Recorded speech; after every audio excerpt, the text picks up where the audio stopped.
Good morning and welcome to another episode of the Anonymous Landlord, and today I'm going to help landlords with the whole HHSRS legislation. The Housing Health and Safety Rating System is a big thing, so any landlords that don't know about it, then you definitely need to know about it. I'm not going to tell you everything about it today, just purely because that would be a really long episode, and probably quite a serious episode, so I would definitely want to put some more effort into notes and so on. But today I just wanted to kind of introduce it a bit and tell you a few little bits that you need to know and need to do, a bit of advice on how to tackle it, because fundamentally this is something serious which will allow your tenants to sue you directly for anything like this that could fall foul, I suppose, within that Housing Health and Safety Rating System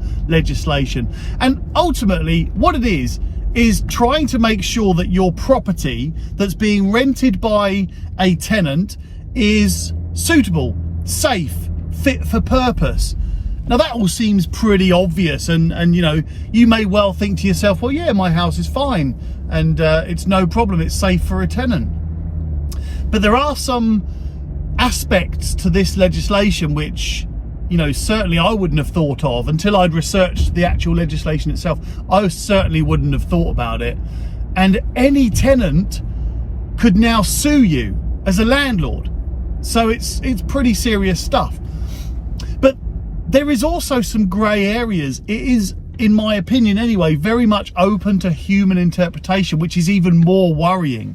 Because if you've got a council representative goes to your property and carries out a HHSRS check or audit, then they will interpret whether they feel this is a hazard, whether they feel this is not suitable for the tenant, not fit for purpose. And it can be such tiny little things that you didn't even consider before. Give you an example. I heard a story of somebody, a landlord, being penalised for this, and there was a big fine. I couldn't tell you the amount of the fine, but it was a pretty big fine, so I understand, because there was a scratch in the kitchen worktop.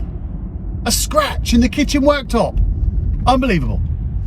But look, there probably is more to that story, I don't know, but that's what I read from another agent who said that this was the problem that their landlord faced. And there's other ones like decking, garden decking. The council representative investigated a property and found that the decking wasn't 100% safe and secure. Landlord gets a fine. And apparently the landlord in that case argued that the decking is fine. Unfortunately, council gets the last say, and that's it. And they make profit from you as well, Mr. and Mrs. Landlord. They get to keep all of the penalties they charge you, which is even more worrying because it means they have an incentive to impose penalties. The council is just another business, that's all it is. All needs to make money. They've got costs and overheads, so is what it is, right? Anyway, so back to the HHSRS. So there are fundamentally 29 components to the HHSRS, and they range through lots of different aspects of safety in your property and suitability in your property.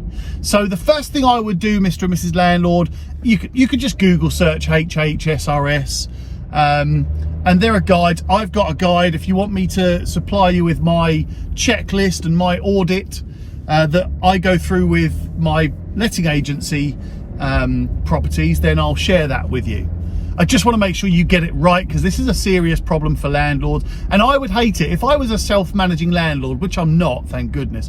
But if I was a self-managing landlord, I'd be terrified of this stuff.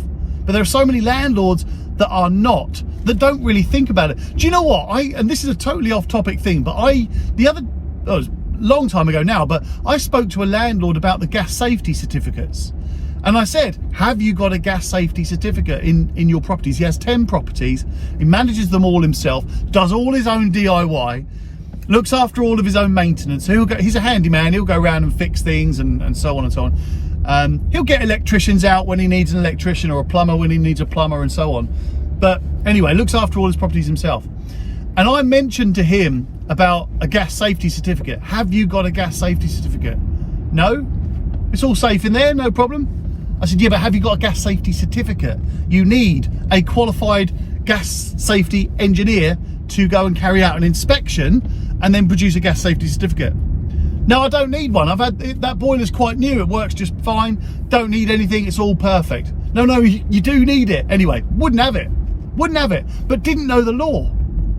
He'd heard about gas safety certificates, but didn't know the full ins and outs of what is actually required, when he's got to get one, what he's got to do when he gets one, what sort of recommendations he has to take action on. There's so much to it. So anyway, the reason I say that is because the HHSRS is going to be the same thing. There are going to be a lot of landlords that look after their own properties that maybe have heard of the Housing Health and Safety Rating System, HHSRS, and maybe they've watched a couple of YouTube videos, listened to a couple of podcasts, being a bit ironic there, aren't I? But listened to a couple of podcasts, watched a couple of videos, maybe read a few articles or read a few guides, and they feel like maybe they've got this down to a T. They understand what's going on. But I can promise you, Mr. and Mrs. Landlord, this is a massive, massive piece of legislation. If you read the actual piece of legislation, it's huge, and it will take you a little while to understand in full all of the pieces that are involved in this legislation. So the first thing I would do, like I say, is get a HHSRS audit done on your property. Now, let me add in here that sometimes, correct me if I'm wrong, I'd be interested to hear from any landlord out there, but sometimes landlords avoid things like audits, health checks, inspections, those sorts of things. In a weird way, you're a little bit fearful of what the results might be and how much it might cost you. Now, it's like the EICR, the Electrical Installation Condition Report. Now, I've heard landlords not getting them done before moving tenants in just purely because they're worried about how much it's going to cost. I mean, this is not the way to do it. And look, I'm pretty sure that most of you listening to this, you spend a lot of your time researching and investigating legislation and processes and protocols and understanding the specific requirements that you need to follow to prevent yourself from being given a penalty or even worse, prosecution. Because by the way, now you can be directly prosecuted, Mr. and Mrs. Landlord. I can't emphasize that enough. You can now be personally prosecuted, even if you own your properties in a limited company. Yep, the whole point of being a limited company is that you have limited liability, but you can be personally prosecuted. You can be personally taken to court by your tenants. So just remember that. Anyway, so yeah, get yourself a HHSRS audit or inspection or checklist. If you're going to do it yourself, then fine.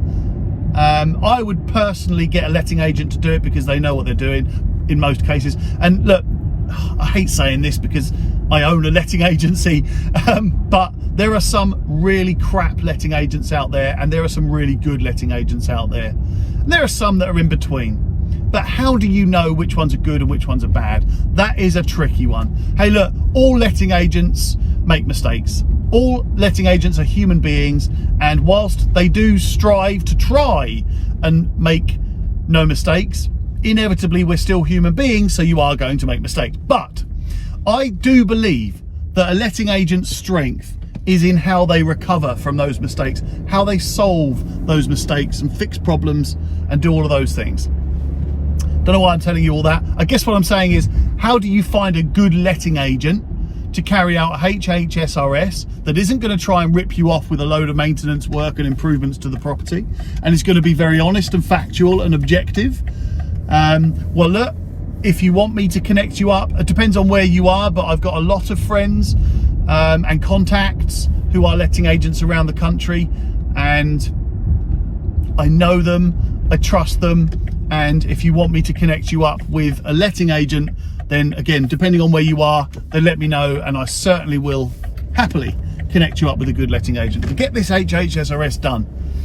So that's definitely the first step I would take for you as landlords. And like I said at the beginning, there's so much that you need to do as part of this HHSRS, and I'm not going to go through it all here and now, because it would just be a really intense episode, which needs a bit more. I need to make more notes and do more preparation for it. So this one's just off the top of my head. So anyway, once you've had that audit done, then definitely get the stuff done that's recommended on that audit or inspection, because like I say, it's pretty serious, and there are loads of little things, like for an example, the temperature in the property. Right now, this was again grey area. The temperature of the property needs to be at a certain level. Both, it can be too hot, it can be too cold. Now you're thinking, well, turn the heating on or turn the heating off. Well, no, it doesn't work like that. It's more that you have to have the property in general has to be at a certain level, and all of the components that contribute towards cooling and heating have to meet certain standards. So little tiny things like that, access, security, ventilation, all of these wonderful things, even little things like cleaning products are included in it. And I laugh because it's a bit crazy. I laugh because it's a lot of stuff for you to know, Mr. and Mrs. Landlord. And that's why you get the two types of landlord, isn't it? You get one type of landlord that is happy to take these risks on, you know, and I get it. In a lot of cases, we're still human beings, right? So you're still a human being, so you sometimes don't expect these things to happen to me, or maybe you think, well, no, I'm all right. But are you sure? Are you 100% certain that your property would be approved under the HHSRS legislation? No, you're not. You can't be, because you're not the one that makes the decision. And that's kind of where I'm getting at with this. And this is a bit of a ramble, I suppose, but I think it's a good ramble. But overall, what we need to do as landlords, if we're going to manage our own properties, then we have to be property managers, and we have to be competent, researched, educated property managers. So if you would like to manage your own property, you don't want to use an agent, then you're happy taking on the risk yourself, then please do some research into this. I will help you. If you want to, like I said earlier on, if you want me to provide you with my HHSRS audit, or you want my team to carry out an audit on your property if you're based in the south, then I certainly will. If you want me to connect you with a letting agent that can do this, then I certainly will. It's well worth it just to keep yourself out of trouble. So I hope somewhere in there you've picked out a few little tips. Really, I just wanted to get across the importance of researching this, and maybe give you a quick tip there about what you can do to make sure you are protected. But just remember as well that there's no point in getting penalised and being charged just for the sake of getting an audit done on your property, just for the sake of learning and researching. Get these things done. I promise you it will be worth it. I know it's a bit of a cost, but it will be worth it. And then eventually you'll be a self-managing landlord that's compliant, that's got everything in place that keeps you out of trouble. The important thing as well to remember is, yes, you've got to be compliant, but you've also got to be profitable too. And if you're getting penalties and charges and all of that constantly, then you're not going to be profitable, because your property is a vehicle that is designed to make profit without you. Don't get charged, don't get penalties, don't get in trouble. Just get it right. And I hope that helps. Speak to you soon.